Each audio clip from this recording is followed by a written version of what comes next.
Mabuhay ang mga Pilipino! Mabuhay! Mabuhay ang ating bansang Pilipinas! Mabuhay! Mabuhay si Tatay Digong! Mabuhay! Bring him home! Bring him home! Bring him home! Bring him home! Bring him home! Masaya pa ba tayo sa panahon ito? Huwag natin gawing hadlang ang kahinaan ng ilan para sa kasiyahan natin at sa Anong mayroon na iyon po, nagawa tayo ng programa dito sa harap ng kasiyahan ay nagmumula sa ating sarili. Kaya po, ang aming tuntunin kung bakit kami nandito, we have to love the sinner, but we have to hate their sin. Lahat ng mga nagpapahirap sa atin, sila po ay makasalanan. Ang ayaw natin ay yung kasalanan na ginagawa nila na nagpapahirap sa ating inang bayan. Subalit sila bilang makasalanan, mahal pa rin natin sila. Alam po namin sa ating mga kapulisan, ginagampanan lang po ninyo ang inyong tungkulin para may patupad ang kapayapaan sa ating bansa. Hanggang kailan natin dapat gawin ito?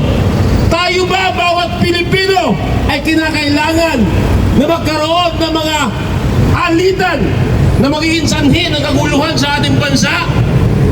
Hindi po ba kayo nahihirapan sa panahon na kung saan ang ating pamilya ay umiiyak na sa kahirapan dahil yung ilan ay nagugutom na rin? Dapat po magmalasakit tayo sa ating bayan. Paano po natin gagawin ito? Ang paraan po na magpapalasakit sa ating bayan, ano po ba ang tama para sa lahat? Hindi po importante kung kayo ang tama, kami ang tama o sila ang tama. Ano po ba ang tama na dapat nating sundin lahat para sa kapakanan ng ating sarili, ng ating pamilya, ng ating bayan, at higit sa lahat, ang bawat Pilipino na umaasa kung paano maitawid ang kanilang kabuhayan at magkaroon ng kapakanan sa kanilang pamilya, lalong higit sa ating inang bayan. Maraming salamat po sa oras na nilaan ninyo. Maaaring kami po ay nagambala namin ang panahon na supposed to be kayo po din ay nagsasamba. Kami po pinili namin na sumama dito sa kabila po ng aming ginagawa sa araw ng linggo. Dahil nais po namin iparating sa inyo ang aming damdamin. Kami po ay hirap na rin sa lahat ng sektor. Maaaring ang ilan sa inyo ay katulad na rin na nararamdaman namin. Subalit kailan po natin dapat gawin ang mga bagay na dapat po natin sundin para po sa tama. Dahil po ang tamang ito ay magbibigay po sa atin ng kapayapaan, kasaganahan, at higit sa lahat, ito po ang magbibigay sa atin ng gabay para po sa ating kinakaharap. Maraming salamat po sa inyo. Yung inyong pong pinoproteksyonan, kababayan ko po yan. Yan po ay amin nire-respeto. Mahal po namin siya bilang bahagi po ng aming layunin. Dahil lahat naman po tayo nagkakasala. Ang ayaw lang po namin, masyado na lang minahal ang kanilang kahinaan sa kanilang pagiging malupit sa bawat isa sa atin. Tanong natin ngayon sa ating sarili, hanggang kailan tayo dapat magtitiis? Kinakailangan po natin magkaisa sa layunin na dapat natin may patupad at tama para sa Pilipino. Dahil hindi po natin deserve na maghirap ng katulad na ngayon. Nagkakaroon po tayo ng away, gulo, at nagpapahirap sa ating lipunan. Kaya po ang hangad namin ay maramdaman po ninyo ang aming damdamin sa aming ginagawa. Kami po lahat dito ay volunteer lamang. Wala po kami nais na magkaroon po ng kaguluhan dahil yan po ay hindi namin hangarin sa buhay. Ang gusto po namin, iparamdam namin sa inyo na kami po mismo na private sector at naglilingkod din sa ating inang bayan, kami po ay nakikisa. Kaya po humihiling po kami sa inyo na nawa po ay maunawaan nyo ang bawat pagkakataon na kung saan kami po ay nagpapahayag lamang ng aming damdamin. Dahil kami po ay nahihirapan na rin sa ganitong sistema ng ating gobyerno na kung saan ang inuuna ay puro sariling kapakanan. Halos lahat mawala na ang laman ng ating kayamanan sa ating bayan. kinakamkam na.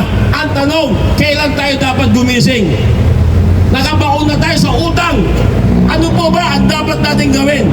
Kailan tayo dapat makialam sa ganitong sistema na nagpapahirap sa ating lipunan?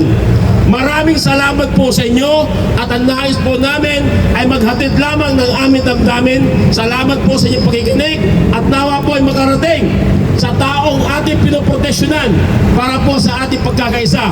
Muli, magandang umaga at mabuhay ang mga Pilipino! Mabuhay! Mabuhay ang ating bansang Pilipinas! Mabuhay! Mabuhay si Tatay Digong! Mabuhay! Bring him home! Bring him home! Bring him home! Bring him home! Bring him home! Maraming salamat po. Tatapusin po natin ang ating pong pagpapahayag sa isang panalangin. Dakilang Ama, nandito po kami ngayon sa harapan ng palasyong ibinigay mo para sa bayang ito. Kaharap po namin, Ama, ang aming mga kapulisan na sadyang ito po ay itinakda mo na sila ang magiging pacemaker sa bayang ito. Sabi niyo nga po, Ama, mapalat ang pacemaker dahil ipinagpapala po ito. Huwag niyo po sanang pabayaan ang mga kapulisan namin ito, Ama, na magamit laban sa kapwa niya Pilipino. Walang imposible sa iyo, Ama. Ang mga lahat ng pangyayaring ito ay meron kayong mensahe sa amin.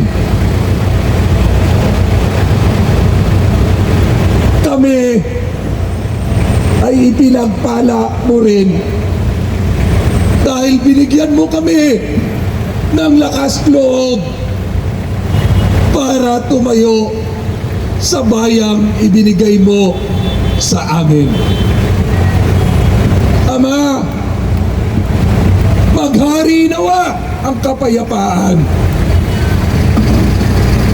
Maghari nawa ang pagmamahal at pagmamalasakit. Kaya Ama, sa oras na to, ang himala ay nasa iyo. Ang bayang ito ay para sa Pilipinas. Patawarin nawa kami sa aming pagkukulang sa bayang ito at sa aming mga kababayan. Muli, ang bayang ito ay dapat ipaglaban. Paglinawin mo po ang Pilipino. Paglinawin niyo po ang may kapangyarihan. Makita po sana nila ang mga kapuspalad dating kababayan na nangangailangan ng serbisyo ng gobyernong ito. Nandito po kami hindi para maghimagsik. Nandito po kami hindi para manggulo. Nandito po kami para ipaalala ang tungkulin ng bawat isa sa amin. Ang lahat ng biyaya, ang lahat ng bagay na ginawa mo para sa mundong ito, pumupuri at sinasamba po namin kayo sa ngalan ng iyong anak na si Jesus. Amen. Pagpasensyahan niyo po kami. Kaibigan,